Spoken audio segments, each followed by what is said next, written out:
할렐루야, 반갑습니다. 오늘 우리 금요기도에 오신 여러분들 환영하고 축복합니다. 오늘 우리는 하나님 앞에 기도하고 찬양하는 시간을 오늘 이 밤 가운데 가질 것입니다. 이 가운데에 하나님께서 여러분들의 기도에 응답하실 하나님을 다 만나시기를 간절히 소망합니다. 우리 귀한 시간 가운데 주시는 말씀 받겠습니다. 마태복음 4장 12절에서 22절까지 말씀입니다. 말씀 받겠습니다. 예수께서 원이 잡힌 손을 들으시고 갈릴리로 올라가시다가 나사렛을 떠나 스불론과 납달리 지경 해변에 있는 가버나움에 가서 사시니 이는 선지자 이사야를 통해 하신 말씀을 이루려 하시니라. 이르시되 스불론 땅과 납달리 땅과 요단강 저편 해변길과 이방의 갈릴리요, 그 안에 앉은 백성이 큰 빛을 보았고 사망의 땅과 그늘에 앉은 자들에게 빛이 비춰도다 했느니라. 이때부터 예수께서 비로소 전파하여 이르시되 회개하라, 천국이 가까이 왔느니라 하시더라. 갈릴리 해변에 다니시다가 두 형제 곧 베드로라는 시몬과 그 형제 안드레가 바다에 그물 던지는 것을 보시니 그들은 어부라. 말씀하시되 나를 따라오라. 내가 너희를 사람을 낚는 어부가 되게 하리라 하시니 그들이 곧 그물을 버려두고 예수를 따르니라. 거기서 더 가시다가 다른 두 형제 곧 세베대 아들 야고보와 그 형제 요한이 그 아버지 세베대와 함께 배에서 그물 빚는 것을 보시고 부르시니 그들이 곧 배와 아버지를 버려두고 예수를 따르니라. 아멘. 우리 이 시간 하나님께서 주신 말씀 가운데 주시는 제목은 때를 따라 사는 삶이란 제목의 말씀입니다. 오늘 이 밤 가운데 하나님께서 이 시간을 통해서 우리는 하나님과 더 가까워지고 서로 연합하고 하나님의 영광을 위해 노력하는 사람들이 될 수 있을 줄 믿습니다. 오늘 이 기도회를 통해서 우리의 믿음이 더 강해지고 하나님과 더 가까워질 수 있는 기회가 되기를 간절히 원합니다. 이 밤에 우리가 봉독했던 말씀의 제목이 때를 따라 사는 삶이라고 우리에게 주시는 제목이 구원받은 성도에게 있어서 삶에 많은 부르심이 있지만 구원받은 성도에게 있어서의 삶은 하나님께서 우리에게 허락하신 순간순간 하나님이 우리를 향해 베풀어 주신 은혜의 때에 맞는 삶을 살 수 있어야 된다는 것입니다. 그래서 일찍이 전도서 3장 1절에서부터 4절과 7절에서 8절까지 솔로몬은 우리 인생을 가리켜 이러한 때를 수없는 때에 맞춰 살아야 된다라고 이렇게 말을 합니다. 우리 한번 이 말씀을 보도록 합니다. 범사에 기한이 있고 천하만사가 다 때가 있나니 날 때가 있고 죽을 때가 있으며 심을 때가 있고 심은 것을 뽑을 때가 있으며 죽일 때가 있고 치료할 때가 있으며 헐 때가 있고 세울 때가 있으며 울 때가 있고 웃을 때가 있으며 슬퍼할 때가 있고 춤출 때가 있으며 찢을 때가 있고 꿰맬 때가 있으며 잠잠할 때가 있고 말할 때가 있으며 사랑할 때가 있고 미워할 때가 있으며 전쟁할 때가 있고 평화할 때가 있느니라. 여러분 정말 맞는 것 같습니다. 우리는 우리의 인생에 항상 웃음 있는 때만을 원합니다. 절망도 고민도 눈물도 슬픔도 두려움도 염려도 근심도 병도 이별도 아픔도 없는 때, 하지만 그럼에도 불구하고 성경은 뭐라고 말하고 있습니까? 눈물과 슬픔과 이별과 두려움과 아픔이 있는 것이 우리 인생의 허다한 때라고 하는 것입니다. 물론 모든 것에는 하나님이 우리를 향해 우리가 다 알 수 없는 허락하신 때가 있는 것입니다. 특별히 믿음이 있다고 해서 때를 외면할 수 없어요. 믿음이 있다고 해서 내가 원하는 그 때를 스스로 앞당길 수 없어요. 예수 그리스도를 구세주요 특별히 주님으로 믿는다라고 하는 것은 우리를 향해 허락하여 주시는 하나님이 허락하시는 때에 뭐 하기를 순종하며 사는 겁니다. 그것이 바로 성도의 삶이라는 거죠. 근데 우리 예수님도 그러셨죠. 예수님이 이 땅에 오셨는데 있으세요? 아무 때나 오신 것이 아니었죠. 아무 때나 오신 것이 아니고 전능하신 하나님, 역사를 주관하신 하나님, 처음과 끝을 다 주관하신 하나님께서는 하나님의 아들이신 예수께서 이 땅에 오셔야 될 때를 아셨고 때에 맞추어서 베들레헴이라고 하는 곳에서 태어나게 하셨고, 태어난 순간 예수님은 30년이라고 하는 오랜 기간 동안에 요셉의 아들로서 무명의 시절을 지났다가 마침내 사역의 때를 기다리시다가 오늘 본문에 보니까 드디어 사역의 때가 되어 사역을 시작했다라고 하는 거예요. 뭘 말합니까, 여러분? 뭘 말하는 거예요? 예수님도 그냥 오신 게 아니고, 그냥 사신 것이 아니고, 그냥 사역한 것이 아니라 철저히 하나님의 인도해 주시는 때를 따라 사셨다라고 하는 거예요. 그렇다면 저는 오늘 특별히 예수님께서 때를 따라 사역했던 오늘 본문의 모습을 통해서 예수님은 어떻게 때를 따라 사셨고, 우리 역시도 우리 인생에 수없는 많은 각양각색의 때에 맞추어 산다라고 하는 것이 무엇인지를 오늘 함께 말씀을 나누고자 합니다. 두 가지가 있었다라고 하는 것이죠. 예수님이 살아가는 때의 모습은 첫째로 물러나 기다려야 할 때가 많아요. 다시 말합니다. 인생은 때로 많은 경우 물러서서 그냥 무기력하게 한없이 기다려야 될 때가 많다라고 하는 거예요. 자, 오늘 본문을 설명하기에 앞서서 앞절에 어떤 내용인지를 우리가 알아야 되는 거죠. 자, 오늘 본문의 앞선 내용은 어떤 내용이냐? 예수님께서 드디어 공생의 사역을 시작하시는 데 있어서 광야에서 누구의 시험을 받습니까? 예수님도 마귀의 시험을 받으셨다라고 하는 것이죠. 근데 40일간에 있어서의 40일간 금식했던, 굶주렸던 시간을 지나서 마귀의 시험을 이기셨고, 놀랍게도 마귀의 시험을 이기고 난 이후에 요단강에 침례를 받게 되는데, 침례 중에 누가 임합니까? 비둘기같이 성령의 비둘 같은 형상으로 성령이 임하시죠. 그리고 성령이 임하시면서 하늘의 문이 열리는 가운데 누구의 음성이 들립니까? 하나님 아버지의 음성이 들렸다라고 하는 거예요. 우리는 여기서 한 자리에 세 분이지만 한 분이신 삼위일체 하나님을 보게 되는 겁니다. 그런데 삼위일체 하나님이신 이 예수님을 통해 이 요단강에 침례받는 모습을 통해서 우리는 예수님이 하나님의 아들로서의 확증된 모습을 드디어 보여주셨다라고 하는 거예요. 그 말은 바꿔 말하면 이제 예수님은 본격적으로 사역을 시작할 때예요. 본격적으로. 자, 이런 분위기를 가지고 오늘 본문을 읽어봅시다. 우리 4장 12절. 전혀 우리의 이런 다른 시작이 나오죠. 자, 봅니다. 예수께서 요한이 잡혔음을 들으시고 갈릴리로 물러가셨다가 나사렛을 떠나 스불론과 납달리 지경 해변에 가버나움에 가서 사시니. 여기서 보면 하나님의 아들로서 당신이 지금 얼마나 전능하신 분이심을 마귀를 이기셨고 하늘에서 들려오는 하나님의 아버지의 확증된 예수님의 하나님의 아들로서 선언된 이제 본격적으로 사역을 시작할 순간에 예수님이 어떤 이야기를 듣게 되었습니까? 침례 요한이 잡혔다라고 하는 이야기를 듣게 되죠. 침례 요한이 잡혔다라고 하는 이야기에 갈릴리로 뭐 하셨다? 물러가셨다라고 하는 거예요. 쉽게 말해 뒷걸음치며 도망을 가는 듯한 모습을 보여요. 그리고 갑자기 한동안 가버나움이라고 하는 곳에 꼭 숨어서 지내고 있는 듯 합니다. 여러분은 이 말씀을 딱 지금 들으시고 어떤 생각이 드십니까? 솔직히 저는 의문이 들었어요. 지금 이 상황에서 힘 있게 담대하게 다방면으로 이제 사역을 할 수 있는 시작점을 알리고 있는 이때에 왜 예수님은 침례 요한이 잡혔다라고 하는 이야기를 듣고 굳이 가버나움으로 물러가 계셨을까? 오히려 요한이 잡혔다라고 하는 소식을 들었다면 누구를 도와줘야 돼요? 요한에게 찾아가서 요한이 빨리 나오기를 힘 좀 쓰시고 그리고 요한을 감옥에서 빼냄으로 인해서 침례 요한이 어떤 사람인지 그리고 어떤 사람이었어요? 예수님이 오심을 준비했던 사람. 요한은 그런 사람이었어요.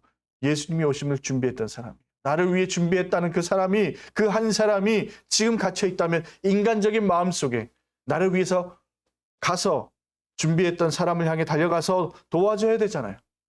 협력하여 선을 이루어야 되지 않습니까? 근데 예수님은 물러가셨어요.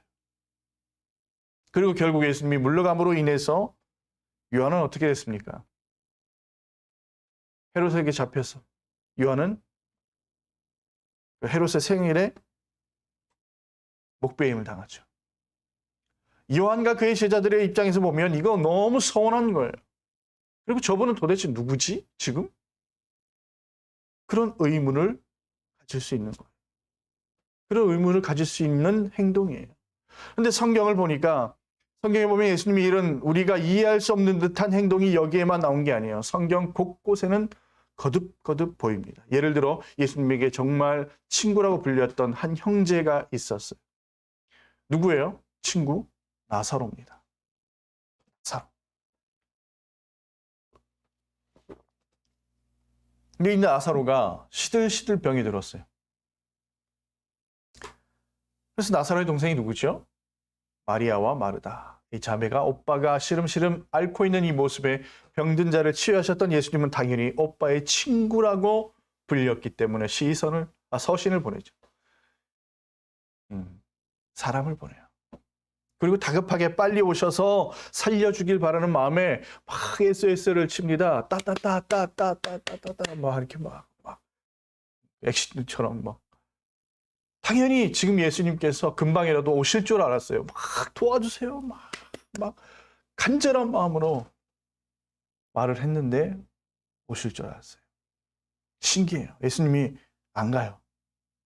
소식을 듣고 지금이라도 빨리 그냥 KTX SRT를 타고라도 가시면 지금이라도 얼마든지 만날 수 있는 이 나사로인데 의도적으로 계속 딴 행동을 하시는 거예요. 딴청을 피우고 있죠. 그리고 마침내 나사로는 죽게 돼요. 순간 마리아와 마르다 마음속에 드는 이 서운함이 뭐지? 저분은 도대체 어떤 분이지? 그래서 이 나사로가 죽었다라고 하는 이야기를 듣고 그제서야 예수님이 나사로가 죽어있는 무덤을 방문하러 오는 순간 마르다가 예수님을 맞이하러 간 순간 그 마음속에 있는 서운한 그 마음속에 있는 삐쳐있는 그 마음을 이렇게 말하지 않습니까? 예수님이 좀 더 일찍 오셨으면 누가요? 우리 오라비가 죽지 않았나이다. 이건 예수님을 향해서 힐문하는 거예요. 뭐라 했냐는 뭐 했냐는 거예요. 지금 내가 힘들 때, 우리 남편이 힘들 때, 우리 아이가 집 나갈 때, 내 심령이 우울할 때, 우리 교회가 어려울 때, 이 시국이 어려울 때 당신은 도대체 뭐 했냐라고 하는 거예요. 어디 있었냐라고 하는 거예요. 근데 이 항의성이 있는 이 마르다의 질문 앞에 예수님은 이렇게 답변하십니다. 요한복음 11장 15절의 상반절에 우리 한번 봅니다. 내가 거기 있지 아니한 것을 너희를 위하여 기뻐하노니 이는 너희로 믿게 하려 함이라. 생뚱맞은 답변이지요. 우리는 요한이 죽을 때 예수님 뭐 하셨습니까? 마르다가 죽을 때에 예수님은 뭐 하셨습니까? 우리 사업장이, 우리 가정이, 우리 자녀가 이 지경이 되도록 예수님은 도대체 뭐 하셨고 어디에 계셨습니까? 라고 우리에게 반문하는, 우리를 향해 예수님은 도리어 뭐라고 말합니까? 내가 거기에 없는 게 너희를 향한 기쁨이다. 우와! 이 대화가 안 되는 거예요. 지금 대화가 안 돼요. 근데 이유가 뭐라는 거예요? 내가 거기에 있지 않고 내 오빠가 죽었지만 죽은 지 나흘이나 되는 이제는 시신이 썩어서 문드러져서 누구도 오빠가 살아날 수 없을 것 같다라고 절망했던 이 순간에 내가 왔기에 이제 내가 누구인가를 바로 죽은 나사로를 뭐하는? 그렇죠. 살리시는. 나는 부활이요. 뭐예요? 생명이니. 이 부활되심을 죽은 자를 살릴 수 있음을, 아니 십자가에서 죽은 뒤 3일 만에 살아날 수 있는 하나님의 아들 되심을 너희에게 드러내고 증거하고 너희로 믿게 하고자 나는 거기에 있지 않았다라고 하는 거예요. 그러고 보니 예수님은 짧은 인생에 정말 요것 앞에 보이지 못하는, 그것밖에 보지 못하는 우리에게 숱한 오해를 받으면서도 누구를 향해? 우리를 향해 끝까지 전능하신 사랑의 눈으로 우리를 인도하고 계신다라고 하는 거예요. 그러기에 조바심 납니까? 기다리는 것이 너무 힘듭니까? 주님 우리를 꼭 외면한 것 같습니까? 주님이 우리에게 관심 없는 것 같아요? 아니요. 너무나도 우리를 향해서 관심 있어 하시고 사랑하시고 너무나도 사랑하시기에 나도 내 자신이 모르는 앞날을 다 아시면서 조각 퍼즐을 맞춰가며 우리를 인도하고 계시는 거예요.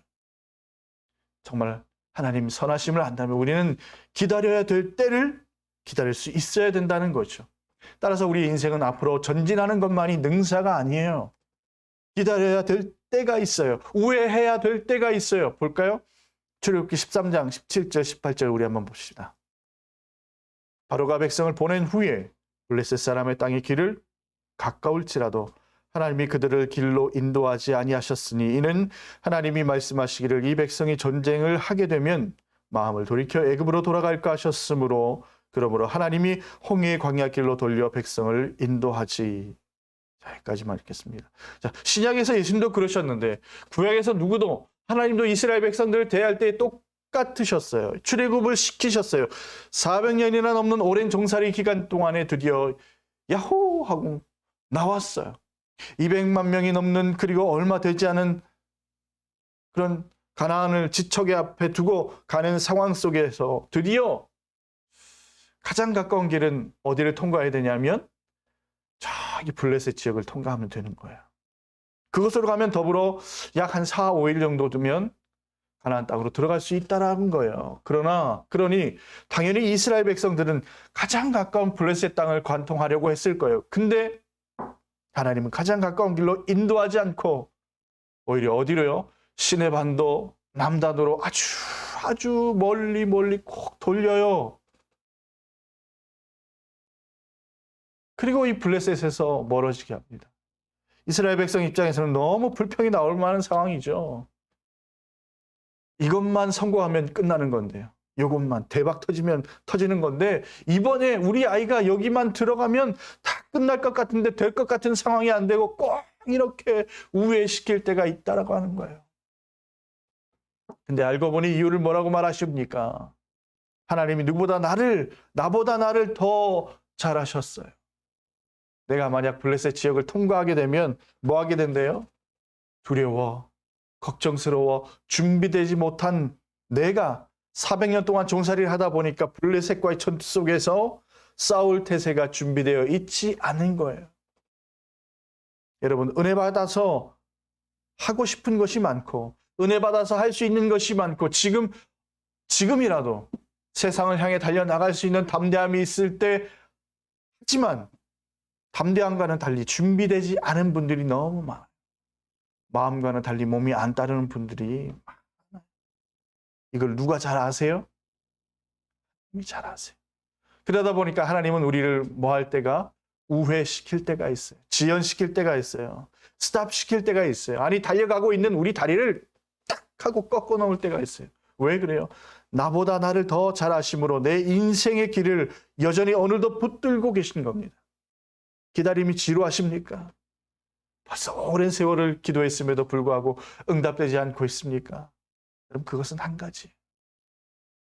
이게 아니든지 아니면 아직도 왜 기다리라고 하고 있는 환경이라면 하나님은 아직도 우리가 엎드려 기도하며 기다리라고 기다리고 있으라고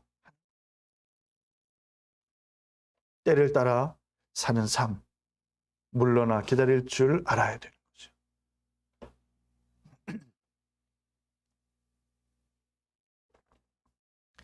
그리고 두 번째, 우리는 늘 기다리기만 해서는 또 안 되죠.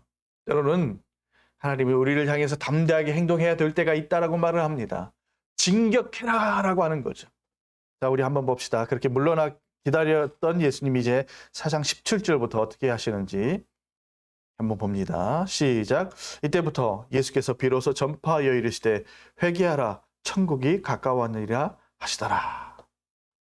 자, 이때부터 하나님이 인도해 주신 어떤 때가 있었나 봐요. 자, 이때부터 뭐 하기를 비로소 전파하더라. 이제 담대히 회개하라 천국이 가까웠느니라 라고 말하면서 예수님은 모두가 사모하는 천국 앞에 거저 준다라고 말하지 않고 뭐 하기를 회개하기를 담대히 초청하고 있다라고 하는 거죠. 근데 다음에 보니까 특별히 복음을 전파하는 데 있어서 16절 이후에 누구에게 복음을 전파합니까? 누구? 자, 형제들에게 베드로와 안드레와 야고보, 요한에게 복음을 증거하면서 그들로 하여금 나를 따르라고 담대히 명령하십니다.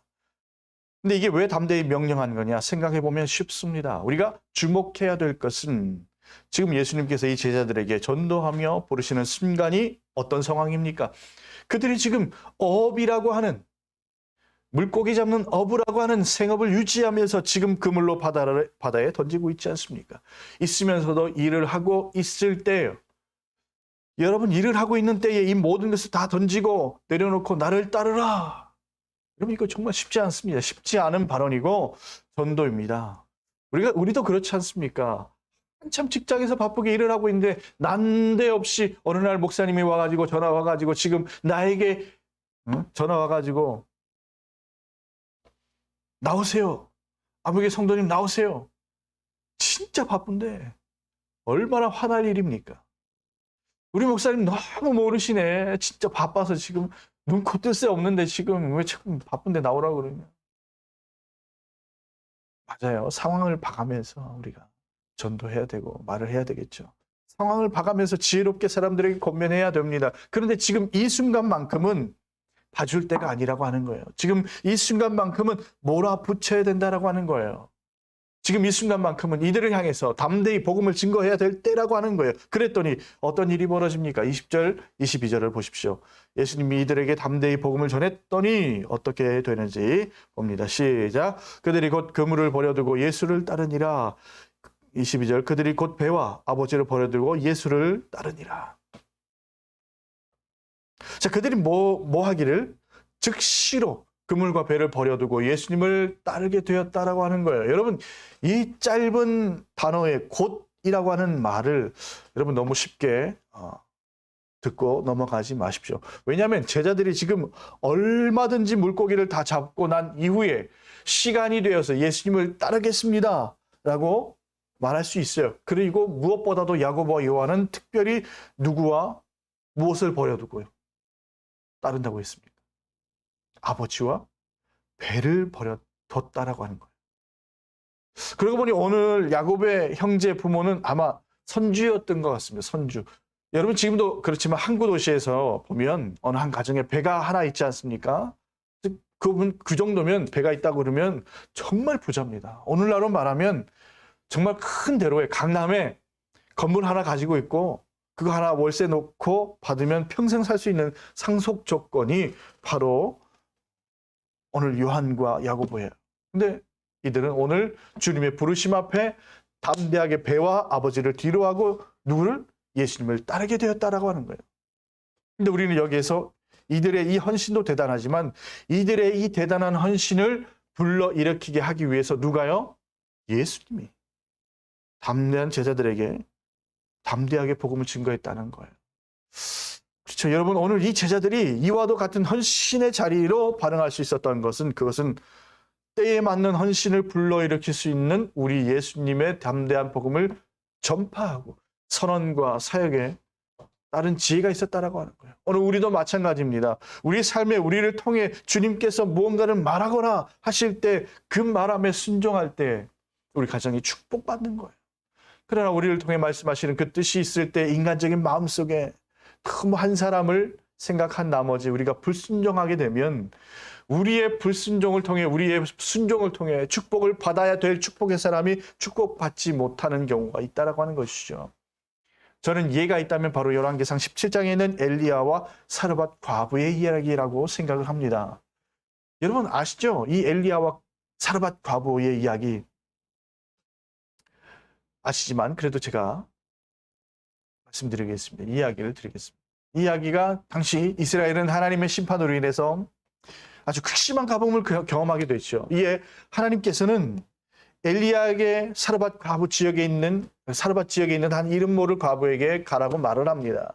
그리고 과부에게 가서 그 집에 뭐 해라고 말하죠? 지금 뭐 하라고 그럽니까? 기거해라고 하죠. 살라는 거예요. 그 당시 과부와 고아는 정말 굉장히 찢어지게 가난한 사람들의 대표격이었습니다.